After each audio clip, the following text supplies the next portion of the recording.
Hello दोस्तों, मैं आशीष कुमार अपने YouTube channel Bihar GK tricks में आपका स्वागत करता हूं। आज हम लोग पर्यावरण के अंतर्गत इसके चौथे चैप्टर जलवायु परिवर्तन को इस वीडियो में देखेंगे। तो यदि आप लोगों ने अब तक हमारा channel Bihar GK tricks subscribe नहीं किया है तो इसे सब्सक्राइब कर लें, साथ ही बेल आइकन को जरूर दबाएं। तो आइए वीडियो को स्टार्ट करते हैं। पहला प्रश्न है, जलवायु परिवर्तन के प्रमुख कारण क्या है? तो इसका उत्तर है ग्रीन हाउस गैसें, ओजोन परत का क्षरण तथा प्रदूषण। जलवायु परिवर्तन के प्रमुख कारण क्या है? तो इसका उत्तर है ग्रीन हाउस गैसें, ओजोन परत का क्षरण तथा प्रदूषण। अगला प्रश्न है, ग्रीन हाउस गैसों की संकल्पना किसने प्रस्तुत की थी? तो इसका उत्तर है जोसेफ फोरियर ने।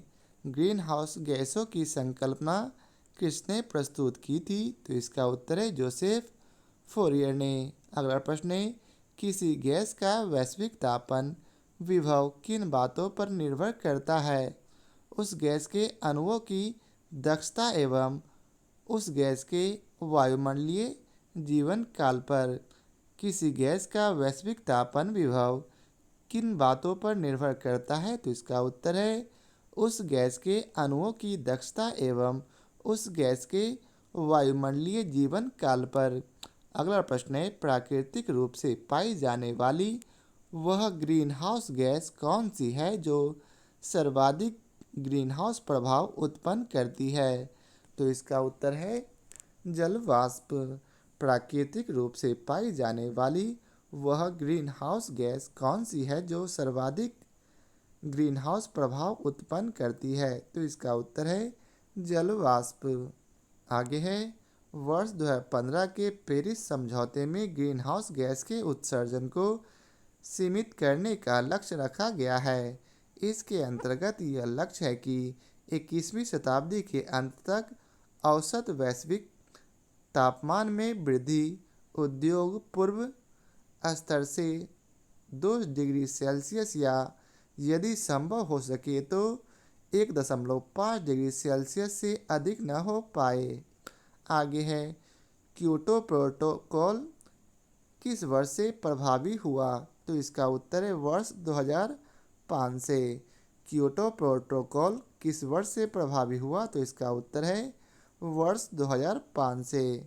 आगे है, वह सर्वाधिक भंगुर पारिस्थितिक तंत्र कौन सा है जो वैश्विक तापन द्वारा सबसे पहले प्रभावित होगा?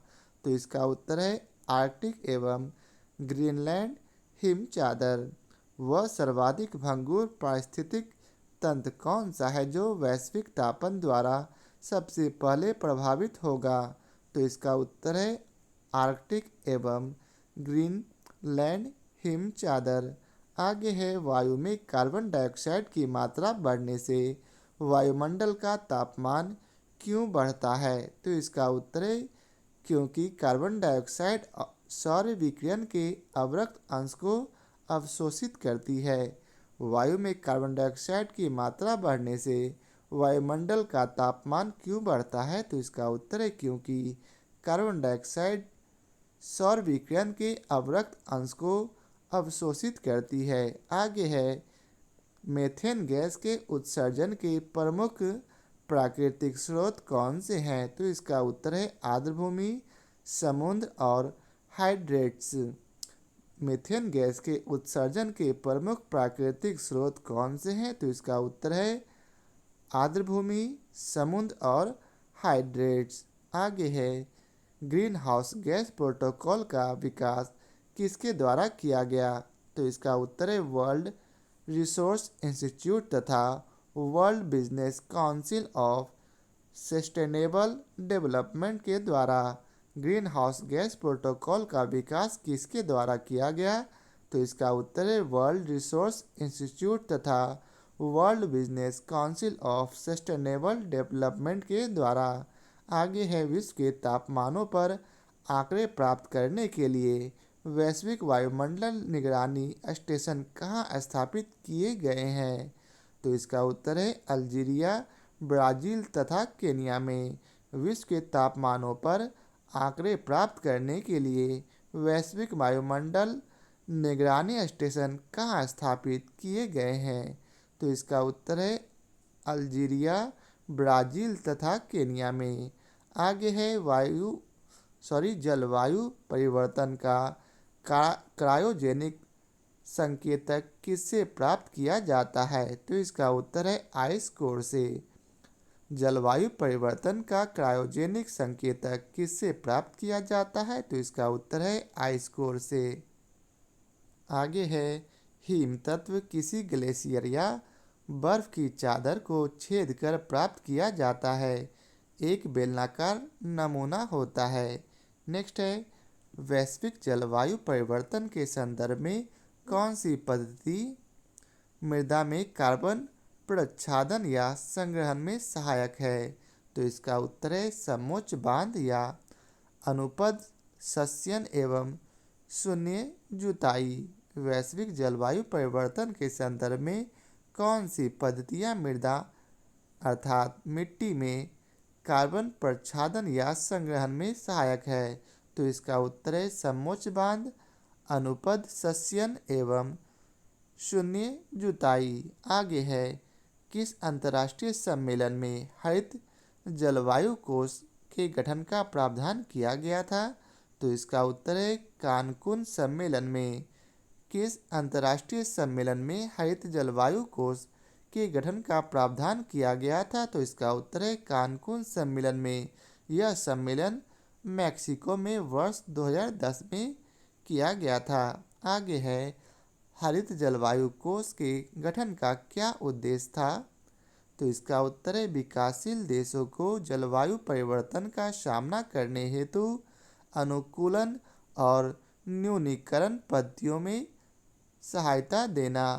हरित जलवायु कोष के गठन का क्या उद्देश्य था? तो इसका उत्तर है विकासशील देशों को जलवायु परिवर्तन का सामना करने हेतु अनुकूलन और न्यूनीकरण पद्धतियों में सहायता देना। आगे है यदि किसी महासागर का पादप प्लवक किसी कारण से पूर्णतया नष्ट हो जाए तो क्या होगा? तो इसका उत्तर है कार्बन सिंक के रूप में महासागर पर एवं महासागर की खाद्य श्रृंखला पर इसका प्रतिकूल प्रभाव पड़ेगा। फिर से पढ़ते हैं, यदि किसी महासागर का पादप प्लवक किसी कारण से पूर्णतया नष्ट हो जाए तो क्या होगा? तो इसका उत्तर है कार्बन सिंक के रूप में महासागर पर एवं महासागर की खाद्य श्रृंखला पर इसका प्रतिकूल प्रभाव पड़ेगा। आगे है प्रथम विश्व जलवायु सम्मेलन कहाँ आयोजित किया गया था? तो इसका उत्तर है स्विट्जरलैंड के जेनेवा में वर्ष 1979 में। आगे है कौन सी घटनाएं वैश्विक तापन के प्रभाव को दर्शाती है? तो इसका उत्तर है हिमानी का पिघलना, सागरीय तल में उत्थान, मौसमी दशाओं में परिवर्तन, वैश्विक तापमान में वृद्धि आदि। कौन सी घटनाएं वैश्विक तापन के प्रभाव को दर्शाती है? तो इसका उत्तर है हिमानी का पिघलना, सागरीय तल में उत्थान, मौसमी दशाओं में परिवर्तन और वैश्विक तापन में वृद्धि आदि। आगे है वैश्विक तापन के कारण एल्पाइन ग्लेशियर के पिघलने से किन दो देशों को अपनी अंतर्राष्ट्रीय सीमाएं फिर से निर्धारित करनी पड़ेगी? तो इसका उत्तर है इटली तथा स्विट्जरलैंड। वैश्विक तापन के कारण एल्पाइन ग्लेशियर के पिघलने से किन दो देशों को अपनी अंतर्राष्ट्रीय सीमाएं फिर से निर्धारित करनी पड़ेगी? तो इसका उत्तर है इटली तथा स्विट्जरलैंड। आगे है ऊर्जा की बचत कर पृथ्वी को सुरक्षित रखने के उद्देश्य से प्रत्येक वर्ष मार्च के अंतिम शनिवार को पृथ्वी काल अर्थात अर्थ आवर मनाया जाता है। इसका समय घंटे में 8:30 से 9 PM के लिए बत्तियां बुझा दी जाती है। वर्ष 2020 में 28 मार्च का पूरा विश्व में अर्थ आवर मनाया गया। इसमें 187 देशों के 7,000 से अधिक देशों ने भाग लिया था। Green group world wide fund for nature द्वारा आयोजित यह अर्थ आवर का 14वां संस्करण था। इसका विषय था जलवायु परिवर्तन अर्थात क्लाइमेट चेंज। अगला प्रश्न है, भारत ने क्योटो प्रोटोकॉल की द्वितीय प्रतिबद्धता अवधि पर अपनी सहमति कब प्रदान की? तो इसका उत्तर है 8 अगस्त 2017 को। भारत ने क्योटो प्रोटोकॉल की द्वितीय प्रतिबद्धता अवधि पर अपनी सहमति कब प्रदान की? तो इसका उत्तर है 8 अगस्त 2017 को। नेक्स्ट है, आईपीसीसी की पहली रिपोर्ट कब प्रकाशित हुई थी? तो इसका उत्तर है वर्ष 1990 में। आईपीसीसी की पहली रिपोर्ट कब प्रकाशित हुई? तो इसका उत्तर है वर्ष 1990 में। अब आज का आखिरी प्रश्न है, भूटान एवं कार्बन निगेटिव देश है। भूटान एक कार्बन निगेटिव देश है। यह प्रतिवर्ष वायुमंडल में 6 मीट्रिक टन कार्बन अवशोषित करता है। भूटान एक कार्बन निगेटिव देश है। यह प्रतिवर्ष वायुमंडल से 6 मीट्रिक टन कार्बन अवशोषित करता है। तो यह आज के वीडियो का आखिरी प्रश्न था। आशा करता हूँ आप लोगों को हमारा यह वीडियो पसंद आया हो। यदि आप लोगों को हमारा यह वीडियो पसंद आया हो तो उसे लाइक और शेयर जरूर करें। फिर मिलते हैं नए चैप्टर के साथ। आज के लिए बहुत बहुत धन्यवाद।